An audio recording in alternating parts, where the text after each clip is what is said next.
ভেতরে আসেন আঙ্কেল।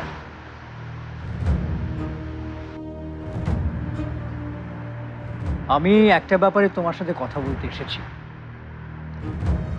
তুমি যেহেতু এ বাড়িতে আছো, এখন তোমার দায়িত্ব আমার উপরই বর্তায়। কি হলো, মাথা নিচু করে আছো কেন?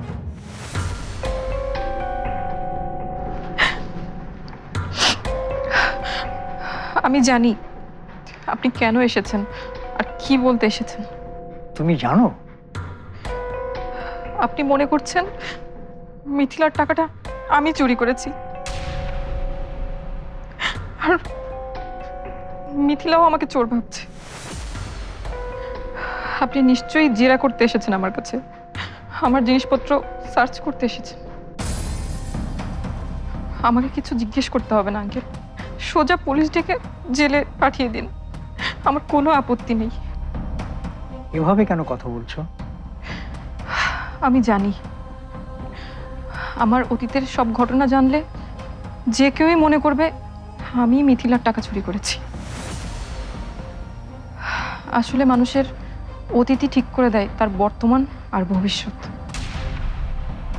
খারাপ কাজ করে আসা মানুষগুলো চিরদিন সবার কাছে খারাপই থাকে, কিন্তু সত্যিটা হলো তুমি টাকাটা নাওনি সেটা আমি জানি। আপনি সত্যিই জানেন? মানুষ চিনতে আমার কখনো ভুল হয় না। বয়স তো আর কম হলো না, কিন্তু তুমি অপরাধী না হয়েও অপরাধীর মতো ভয় পাচ্ছ কেন? এ জীবনে কম মানুষকে তো আর বিপদে ফেলিনি আমি। এ জীবনে এত অপরাধ করেছি, এত দোষ করে নিজের দোষ অন্যর উপর চাপিয়েছি, যে এখন ভালো তো দূরের কথা, ভাবতেও আমার ভয় লাগে। যদি ভালো করতে গিয়ে খারাপ করে ফেলি? আমার কপালটাই এমন যে আমি এই বাড়িতে এখন আছি, এখনই মিথিলার টাকাটা হারালো। ওয়ালটন বিএলডিসি ফ্যান, খরচ বাঁচে 65% পর্যন্ত। ওয়ালটন বিএলডিসি ফ্যান ছড়ায় স্বস্তির সবুজ হাওয়া। আর আমি যদি এই বাড়ি থেকে এখন চলে যাই, তাহলে সবাই নিশ্চিত হয়ে যাবে যে টাকাটা আমিই নিয়েছি। সেজন্য আমি চলেও যেতে পারছি না। জানি না আমি পারমিতাকে কিভাবে মুখ দেখাবো। বেচারি কত বিশ্বাস করে ভরসা করে আমাকে এই বাড়িতে জায়গা করে দিয়েছিল। অস্থির হয়েও না তো।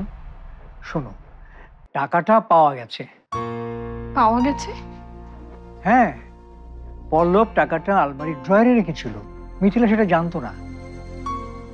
এই ভুল বোঝাবুঝির কারণেই এত বড় একটা কাণ্ড। যাক, এতক্ষণ আমার দম বন্ধ হয়ে আসছিল। আমাকে তাহলে আর কেউ সন্দেহ করবে না।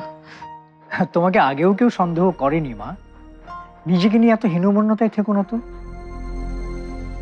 তুমি যখন ভেবেছো যে তুমি ভালো হয়ে যাবে, ঠিক সেই মুহূর্ত থেকেই তুমি ভালো। আমি তাহলে আজকে যাই আগে, প্লিজ আমাকে আটকাবেন না। আসলে আমি নিজের কাছে নিজেই অনেক ছোট হয়ে যাচ্ছি।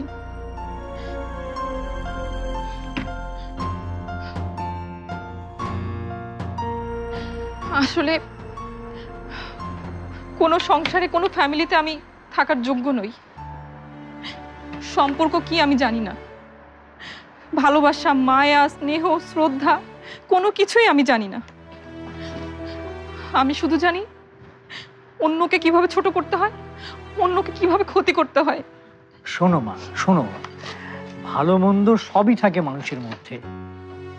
তুমি ঠিক যখন থেকে তোমার ভেতরের মন্দটাকে মেরে ফেলতে পেরেছো, তখন থেকে তুমি ভালো। এভাবে নিজেকে শাস্তি দিও না তোমা। আর বারবার চলে যাবো করো না। আমি আর এখানে থাকতে চাই না আঙ্কেল। পারমিতাকে আমি বুঝিয়ে বলবো। আপনার প্রতি, এই বাড়ির সবার প্রতি আমি অনেক কৃতজ্ঞ, কিন্তু আমি এখানে আর থাকতে পারবো না। মিতু, মিতু আমার কথাটা শোনো। মিতু, ভাবি